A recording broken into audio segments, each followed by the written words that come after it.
Welcome to Heat Check, where we meet people from across Duke's community as they test their spice tolerance. I'm your host, Suraj Dhulipalla, and thank you to Elijah's Extreme for providing us with the hot sauces we're going to be using today. Today we have a very special guest. Mary Pat is the VP of Student Affairs here at Duke and is directly involved with many decisions that impact student life and experiences here. How are you doing today? I'm doing great. I'm scared. I am too, but how are you with spice? I'm ready. Totally ready. Okay. I like spice. Let's get into it. Let's find out. Roll the intro.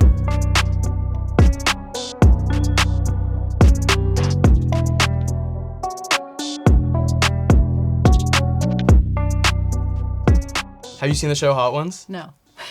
So the premise is very simple. We're going to start off easy, and then the deeper into the interview we get, the spicier the wings are going to get. All right, ready? Okay. So this first sauce here is a pineapple mango sauce. It shouldn't be too bad. I want to know your thoughts about it. Ready.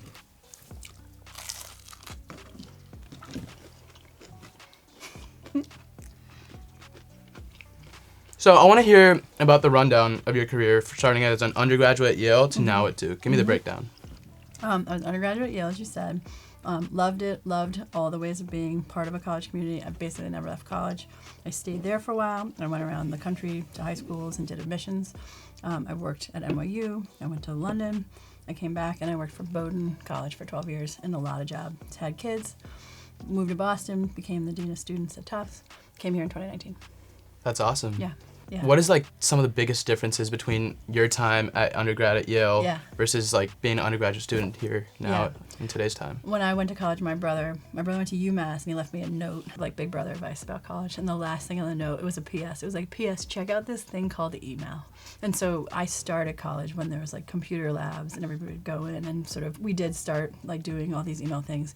They used to let us change our name all the time. So you could say, like, I'm not Mary Pat McMahon, I'm this or that. Also do like M and then P, and so like some like status update that was I just rewrite my name in the email.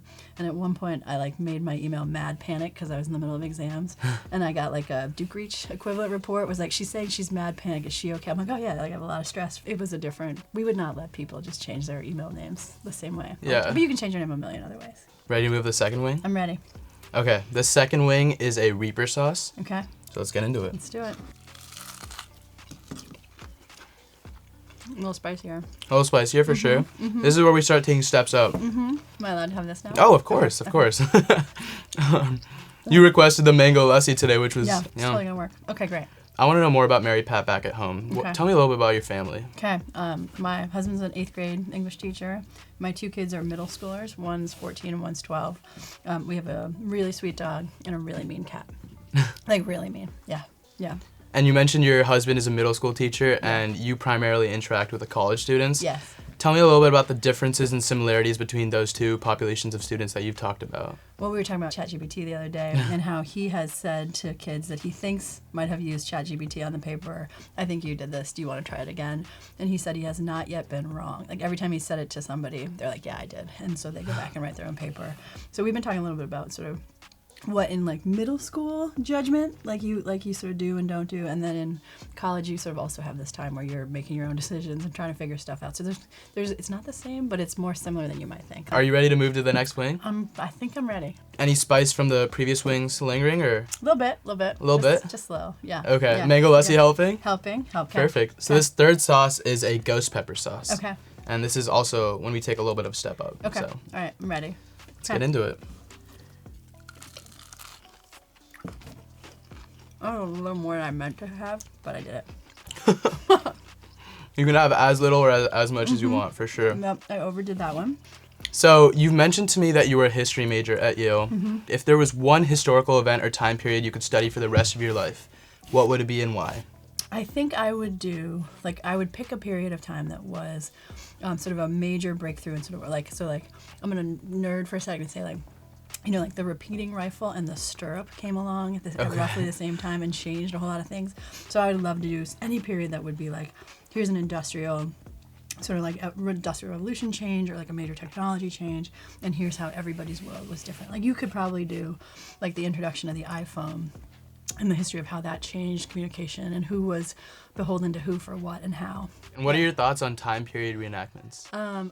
I definitely would like to become a time period reenactor. I don't really care when. Maybe one day we'll see you Yeah, doing that. Yeah, and my kids are gonna be like, I don't know who she is. At least one of them is gonna not know me, so it'll be good. What are some skills and learnings from your time as like an undergrad at Yale that you've like carried with you throughout the rest of your life till now? It's definitely getting a little hotter with the Yeah, it creeps up on you. It's like it's evolving. But a great piece of advice I got was like to think about like your undergrad as like an I-beam, where like you hang out with a lot of people who think about different things. You get like sort of social skills, you get like critical reading and writing skills, you get a discipline skill, and then you go into a job and you deepen your skill in one way or another, right? And then as you go out of college and like you're deepening that at work, you got to think about the I-beam and like making sure you're still thinking about arts and ideas, make sure you're still thinking like practicing critical writing and critical inquiry, like because like eventually when you get to be in charge of things again, you all of a sudden you're calling back to your French modernism class and like what you know a little bit about like entrepreneurship, and then you end up sort of tapping all of it again. That's good to know, knowing that like the work I'm putting in and like the people I'm meeting here and now is like gonna carry through with me for the rest of my life. So. Are you ready to move to the next wing? I think I have to be, so yeah. So this is the fourth wing. Okay. This is called Elijah's Extreme Regret. Okay. So let's get into it. Okay, I'm a little nervous. I want like less of it. No, it's the right choice.